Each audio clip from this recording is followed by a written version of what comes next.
She was 6 years old, 41 pounds, a yellow raincoat soaking wet in the middle of the night, and absolutely no fear in her body. Arya was a little black girl who had spent 3 months collecting pictures of strangers in magazines, searching every face for a pair of eyes that matched her own. Golden, honey-colored, impossibly rare. Her mother never explained where they came from, so Arya decided to find out herself. And on one rainy night, walking alone through streets she had no business being on, she turned a corner and stopped, because standing in the middle of that empty road was a man in a soaking black suit, a dragon tattoo crawling up the side of his neck, the most feared Korean mafia boss in the entire city. A man that grown men crossed the street to avoid, and he had her eyes, the exact same eyes. She walked straight up to him. This little black girl, this tiny, fearless, unstoppable little girl, looked up at the most dangerous man in the city and asked him the question she had been carrying her whole life. "Are you my dad? You have his eyes." And the Korean boss, the man who had made crime lords weep on their knees, who had never once flinched at anything, froze, because those golden eyes looking up at him were impossible to deny. But what happened next, what that one question unlocked, what had been buried for 7 years between a powerful man and the woman he never stopped loving, would change all 3 of their lives forever. Before starting the story, comment down below where you are watching from and what time it is there. If stories of karma, love, and hidden truths move you, leave a like, be sure to subscribe to the channel, and click Join to become a member and help our channel. There is a kind of rain that doesn't announce itself. It doesn't begin with thunder or darken the sky in any way that gives you time to prepare. It simply arrives, quietly, steadily, the way certain truths do. And before you understand what is happening, everything is already wet, and the streets are already empty, and the city has already pulled itself indoors, leaving the night to whoever was foolish enough, or lost enough, or fearless enough to still be standing in it. That was the night Arya Cole walked out of her building in a yellow raincoat with bare ears on the hood, and changed the lives of 3 people who had no idea they were still connected. She was 6 years old. She weighed 41 pounds. She had lost one front tooth in September and was waiting with considerable impatience for the second one to follow. She had never once, in 6 years of living, done anything that anyone would describe as significant. She liked grape juice and hated grape candy, and considered these 2 facts to be proof that the world was deeply inconsistent. She carried a waterproof children's book everywhere she went, a book called Where is My Father? Not because anyone had given it to her, but because she had found it at the bottom of her mother's closet 3 months earlier and had decided, with the absolute logic of a child, that the universe had placed it there specifically for her. No one had told Arya Cole that her father was dangerous. No one had told her that the city she lived in had invisible lines drawn through it, territorial borders that men in expensive clothes enforced with methods that never appeared in any newspaper. No one had told her that certain streets, at certain hours, belonged to certain people, and that a 6-year-old girl with light-up sneakers had no business walking them alone at 11 o'clock at night. She didn't know any of this, and so she walked. 4 blocks, then 6. The lights in her sneakers pulsed pink against the black surface of the flooded asphalt with every step. A small, rhythmic heartbeat moving through the dark. The rain soaked through the white ribbons in her hair and flattened the pompons, and ran in small rivers down the front of the yellow coat.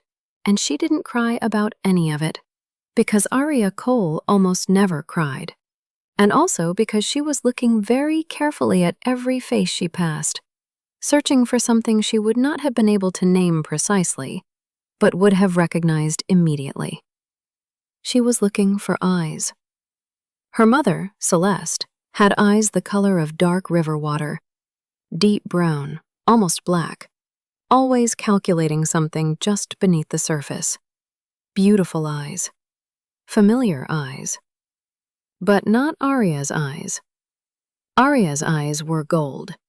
Not brown, not hazel. Gold. The color of honey held up to sunlight, amber at the edges and bright at the center. The kind of color that made pediatricians pause during routine checkups and say, "Interesting," in a tone that meant something they didn't say out loud. Teachers noticed them. Strangers on the subway noticed them. Other children noticed them, and sometimes asked questions that Arya had learned to answer with a shrug, because she didn't have better answers yet. She had asked her mother once where the eyes came from. Her mother had said, "From someone who loved us," and then changed the subject to dinner.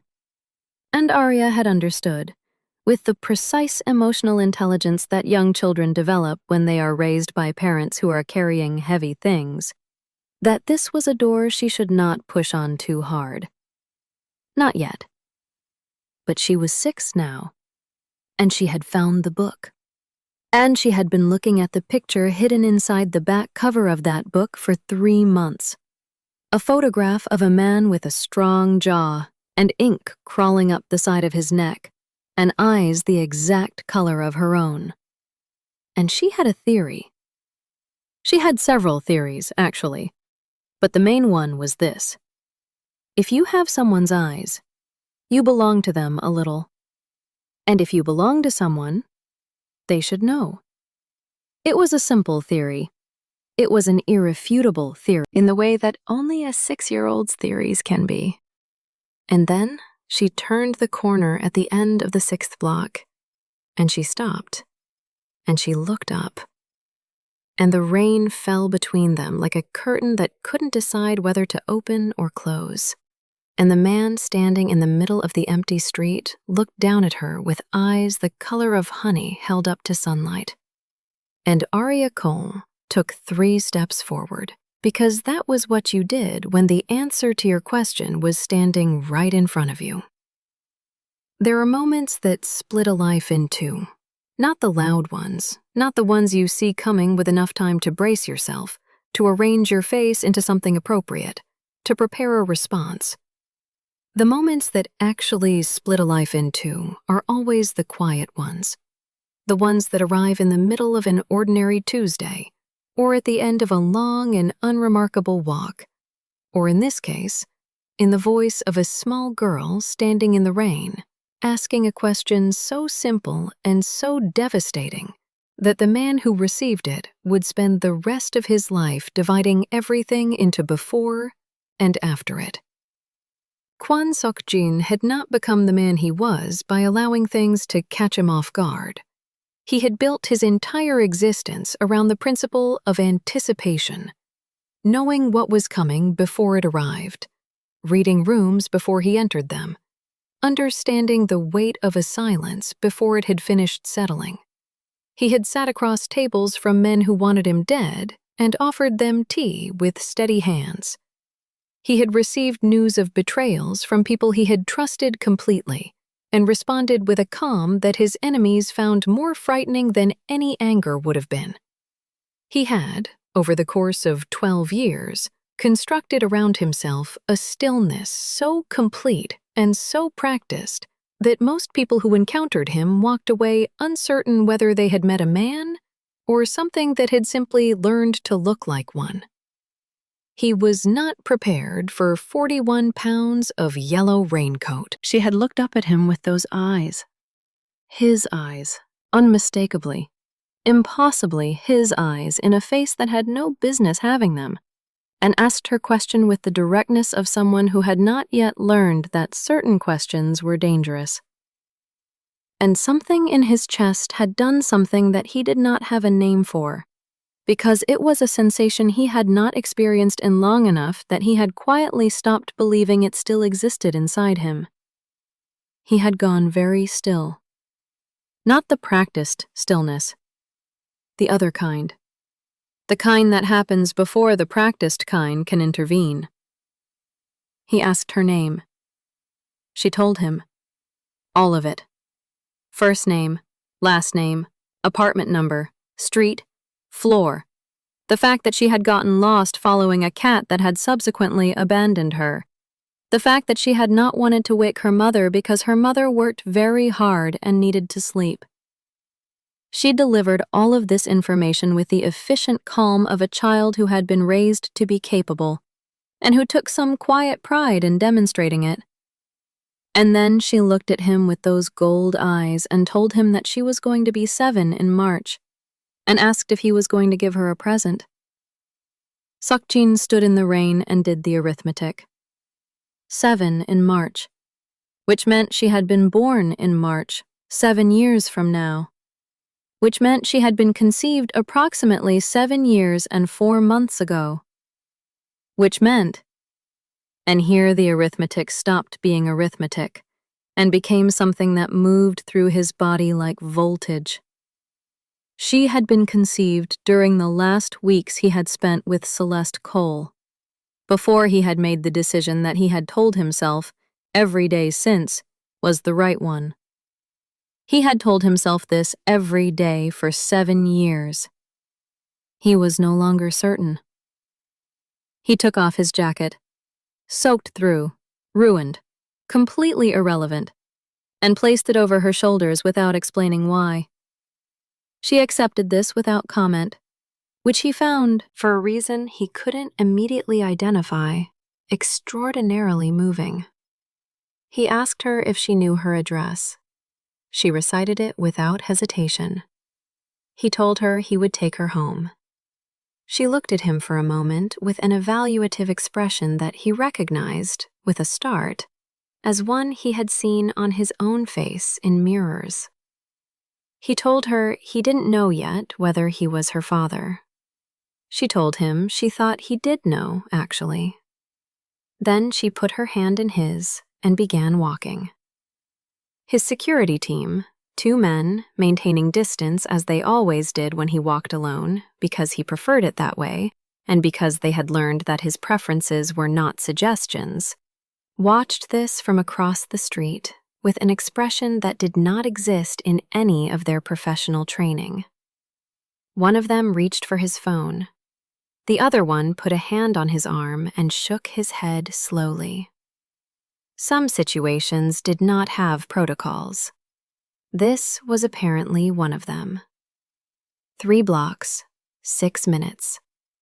The lights in her sneakers pulsed against the wet ground the entire way, and Seok-jin looked down at them once, and thought that he had walked through worse darkness than this, and never once had anything to look at. He did not examine this thought too closely. When they reached the building on Maple Street, the door to apartment 3B opened before he could knock. Celeste Cole stood in the doorway with a cracked phone screen in her hand, and red eyes she was working very hard to keep controlled, and a posture so straight it looked like something she was holding up by force of will alone. She saw her daughter. The relief moved across her face like weather.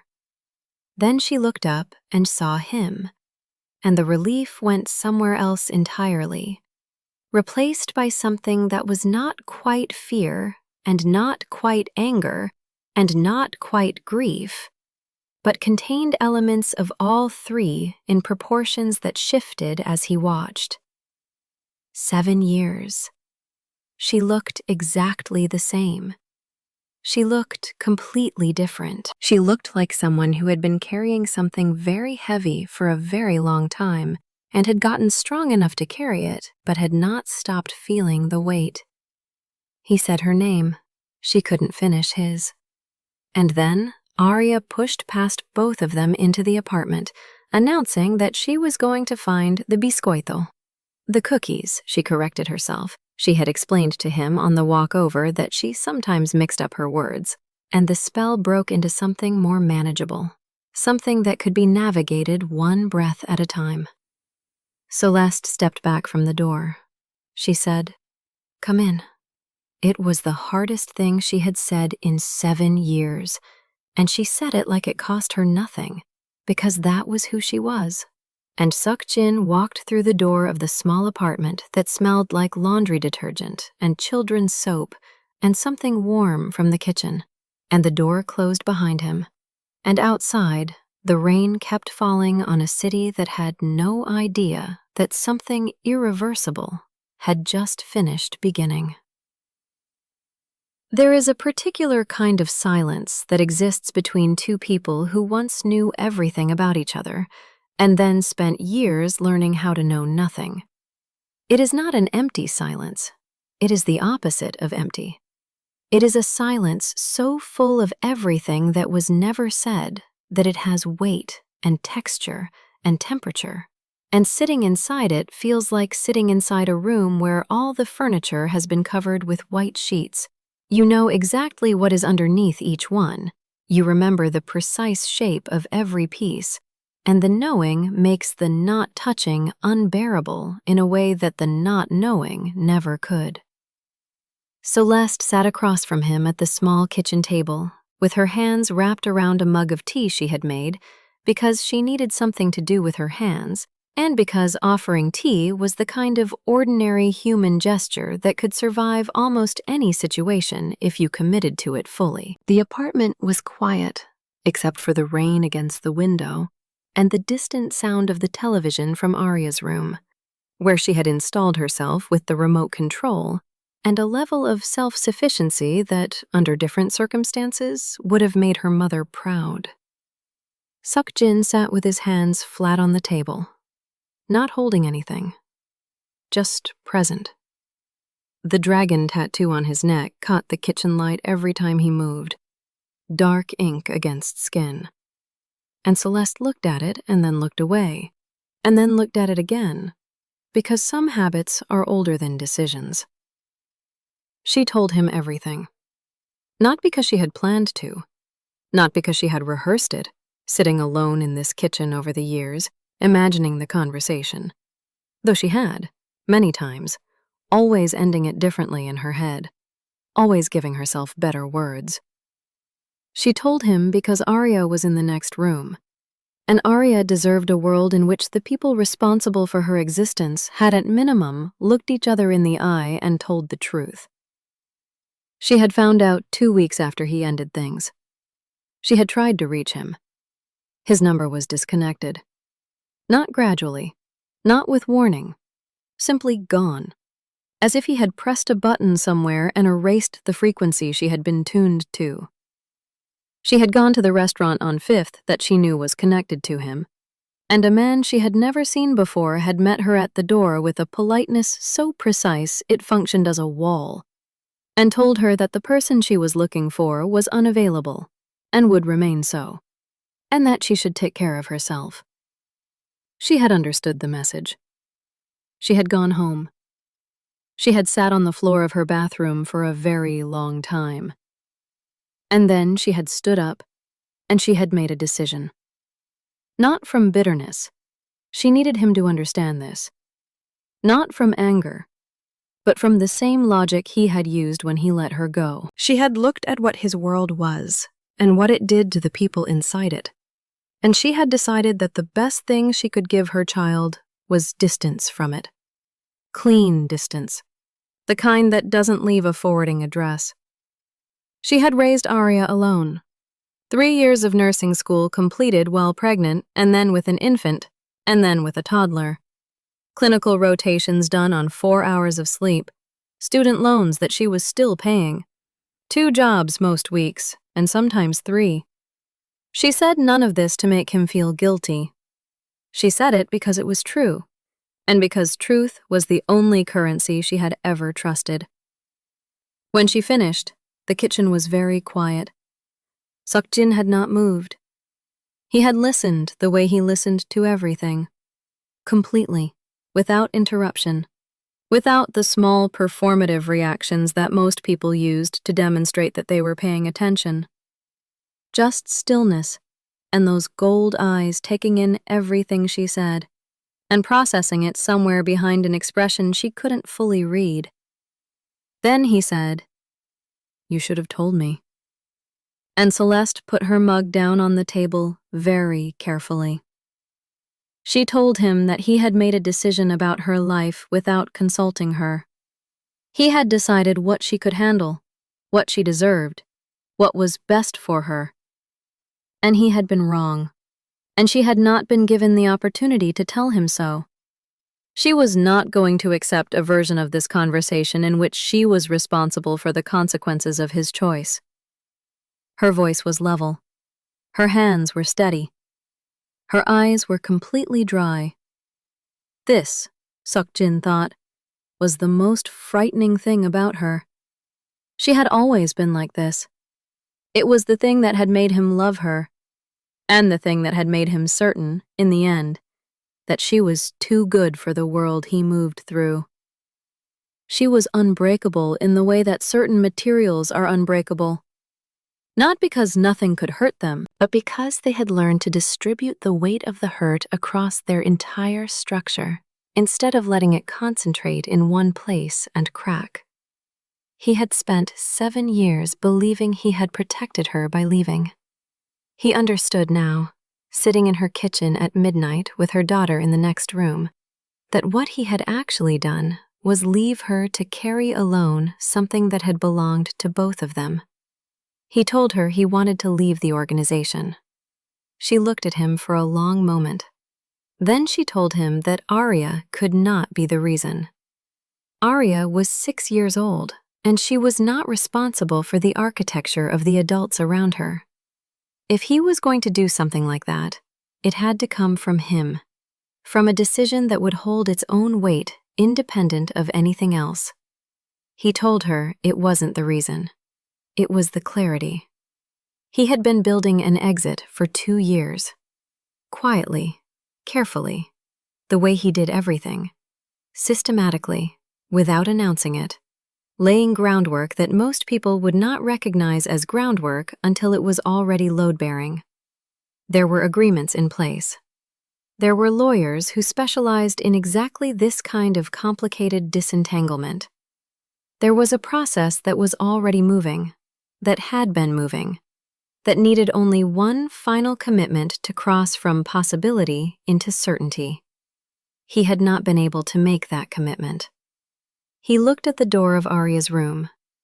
He told Celeste that he had been waiting for something he couldn't name, that he had known for 2 years that he was done with the life he had built and had not been able to locate, inside himself, the specific weight of reason that made the final step feel real rather than theoretical. Celeste was quiet for a long time. Then she said, "She's going to have questions. More questions than you are prepared for. She asked me last week whether fish have feelings, and then immediately followed it up by asking why people lie. She is not a simple child." He said he had noticed. She said, "She's going to want you to show up, consistently, not when it's convenient, not when you remember, every time.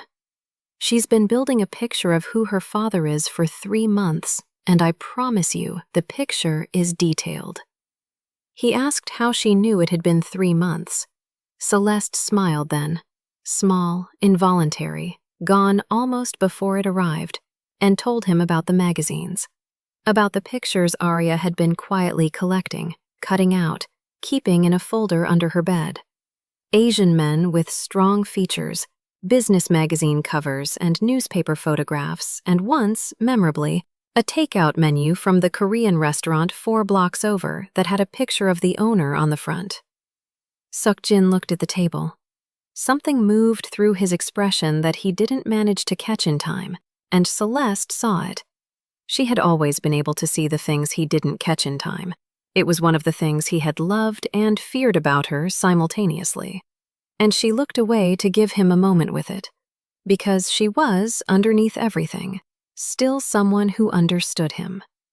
From the other room came a small voice. "Mama, I'm not sleeping. I'm just lying here thinking." Celeste closed her eyes briefly. She called back that thinking was fine, but eyes needed to be closed. A pause. "My eyes are closed, but I'm still thinking about the man with the dragon. Is he still there?" Celeste looked at Seok-jin across the small kitchen table. He looked back at her. Neither of them spoke for a moment.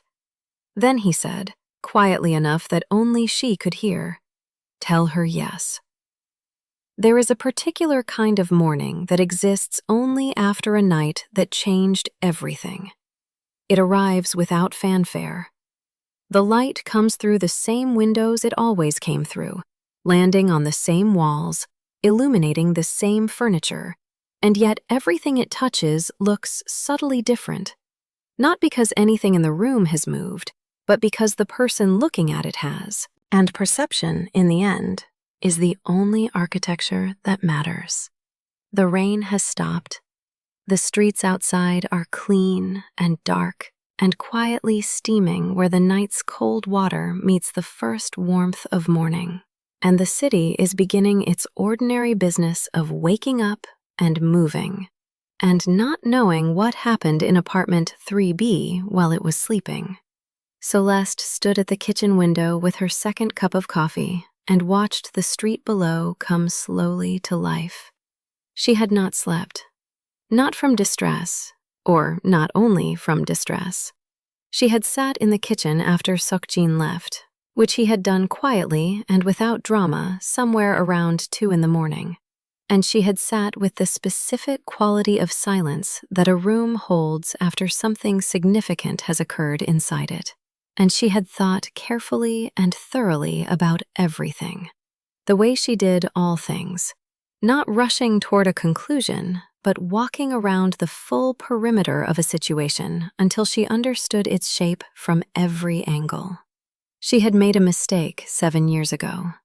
She had known it for most of those 7 years, but had not allowed herself to call it that, because calling it a mistake meant examining it. And examining it meant feeling the full weight of it, and she had not had the luxury of weight. She had had a child to raise, and rent to pay, and a career to build from nothing, and exactly zero margin for the kind of grief that honest self-examination would have required. But she could call it what it was now, in this quiet kitchen, with the evidence of it asleep in the next room. She had decided 7 years ago that silence was protection, that distance was safety, that the best thing she could give her daughter was a life completely insulated from the world Seok-jin moved through, and that this insulation was worth the cost of Arya growing up without knowing where half of herself came from. She had been wrong, not because Seok-jin deserved more consideration than she had given him. She was not ready to make that argument, and might never be. But because Arya had spent 6 years with a hole in the shape of a question, and had filled that hole with magazine cutouts and a waterproof book, and the kind of quiet, determined searching that broke Celeste's heart completely when she allowed herself to see it clearly. Her daughter had been looking for him in strangers' faces for 3 months. She had found him in the rain. Some part of Celeste, the part that was not a mother calculating risk and consequence, but simply a woman who had loved someone and lost him, and never entirely recovered, thought that this was the most Arya thing that had ever happened. Her daughter had done in one accidental evening what Celeste had spent 7 years preventing, and she had done it with total innocence and complete success. And she had asked for a cookie afterward. Arya woke at 7:15 with the specific energy of a child who had processed the previous night's events as fundamentally positive and was ready to discuss them at length. She came into the kitchen already talking. She wanted to know if the man with the dragon tattoo was coming back. She wanted to know if he liked pancakes because she liked pancakes and it would be better if he also liked pancakes. She wanted to know if his tattoo had hurt when he got it, and whether you had to be a grown-up to get one or just tall enough, because she was going to be tall. Her teacher had said so. She wanted to know if Korea was far, and whether they could visit, and whether Korean dogs were different from American dogs, or the same. Celeste made pancakes and answered what she could and deferred what she couldn't, and watched her daughter eat with the unself-conscious appetite of someone who had slept well and woke up certain that the world was, on balance, a reasonable place. She had not told Arya anything definitive. Not yet. There were conversations that needed to happen first, between adults, carefully, with full understanding of what was being offered and what was being asked, and what the cost of getting it wrong would be, because the cost would be paid by the small person currently negotiating whether she could have chocolate chips in her second pancake. But she had told her, yes, he's still there. And Arya had nodded, with the satisfied expression of someone whose hypothesis had been confirmed by the data, and gone back to her book. Seok-jin called at 9. Celeste was in the middle of doing the dishes and almost didn't answer, not from unwillingness, but from the specific paralysis that comes from not yet knowing what you want to say. She answered on the 4th ring. He asked how Arya was. She told him Arya was fine and had opinions about tattoos and wanted to know about Korean dogs. A pause on the line. Then, quietly, what kind of opinions? Celeste told him. Another pause, longer. She could hear him breathing on the other end of the line, and the sound of it, ordinary, human. A man breathing on the other end of a phone, was strange and familiar simultaneously in a way she didn't have language for yet. He said, I made a call this morning. To my lawyer. She didn't say anything. He said, it's moving. The process. I wanted you to know. She asked him why he wanted her to know. He said, because you asked me to do it for the right reasons. I wanted you to be able to verify that I did.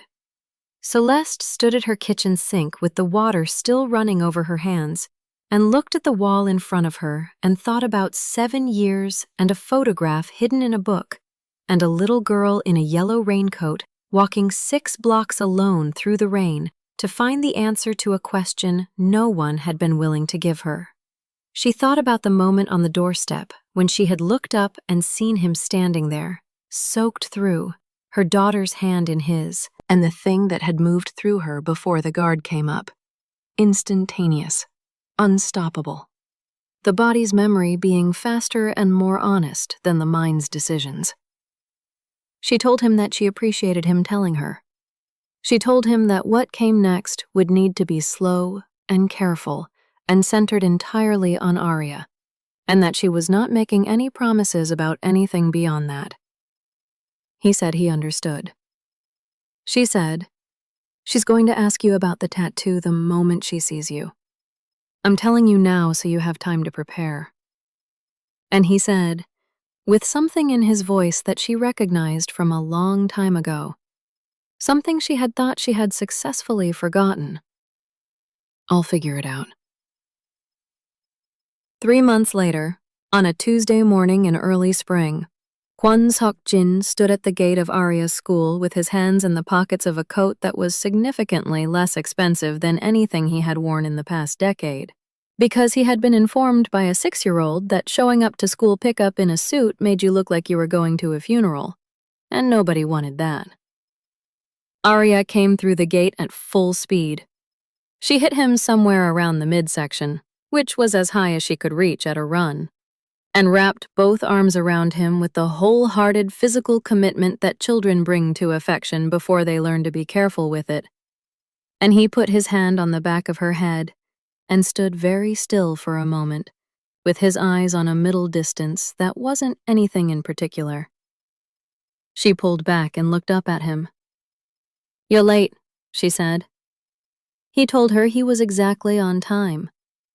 She told him that on time was the same as late if she had been standing there waiting, which was its own kind of logic that he had learned, over 3 months, to engage with seriously rather than dismiss, because dismissing it was always a tactical error.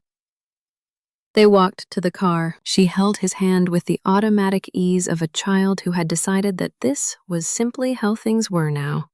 And he let her. And the lights in her sneakers pulsed pink against the sidewalk with every step. Celeste was leaning against the hood of the car. She had come straight from a shift.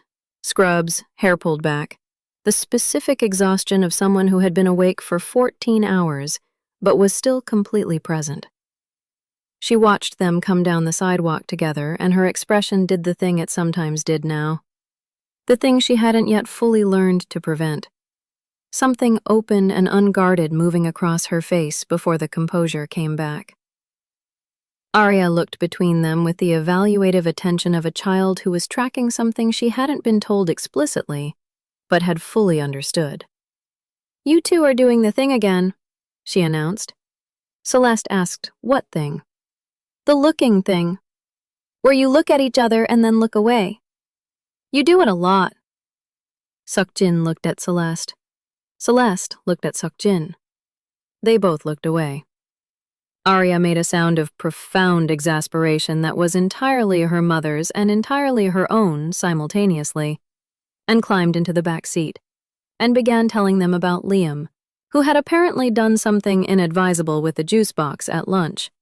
And the story required her full attention, and theirs, and the morning moved forward the way mornings do. One ordinary moment at a time. Unremarkable from the outside. Completely irreversible from within. There is a kind of love that does not announce itself. It doesn't arrive with thunder. It doesn't darken the sky. It simply returns, quietly, steadily, the way certain things do that were never entirely gone. And before you understand what is happening, the streets are clean after the rain, and the city is awake. And a little girl in pink sneakers is telling you about a juice box with the seriousness of a world historical event. And you are sitting in a car on a Tuesday morning, thinking that this ordinary, improbable, entirely undeserved thing is the closest you have ever come to something that deserved to last. The lights in her sneakers were still pulsing. They had been pulsing since the beginning. Nobody had been paying attention to that except her. That, in the end, was the whole story. Celeste spent 7 years carrying a truth she called protection. But it wasn't protection. It was silence. And the silence came at a high price for her and for Arya. If you've ever stayed quiet when you should have spoken, if you've ever confused loyalty with tolerance, if you've ever wondered why love keeps arriving with confusion in the middle, you don't need another story. You need a reset. The Woman He Can't Manipulate is a 30-day challenge created specifically for women who have lived long enough to know what they no longer want, but still need the language, structure, and clarity to act differently. It's not about being tough. It's about stopping being so easily confused. The link is in the QR code that's now appearing on the screen, in the video description, or in the first pinned comment below. You've carried too much on your own. This reset starts now. If this story moved you, stop for a moment and reflect. Have you ever carried a truth in silence, believing that hiding it was the same as protecting someone, only to realize that the silence itself became the wound? Have you ever watched someone be judged by the world they came from, instead of the person they were choosing to become? And have you ever seen a child, with no walls, no bitterness, no fear, walk straight into the truth that every adult around her had been too afraid to face? Tell us your experiences and feelings in the comments. We read them all. And if you believe in stories about love, redemption, and the courage to begin again, leave a like. Be sure to subscribe to the channel and click Join to become a part of our community and help the channel.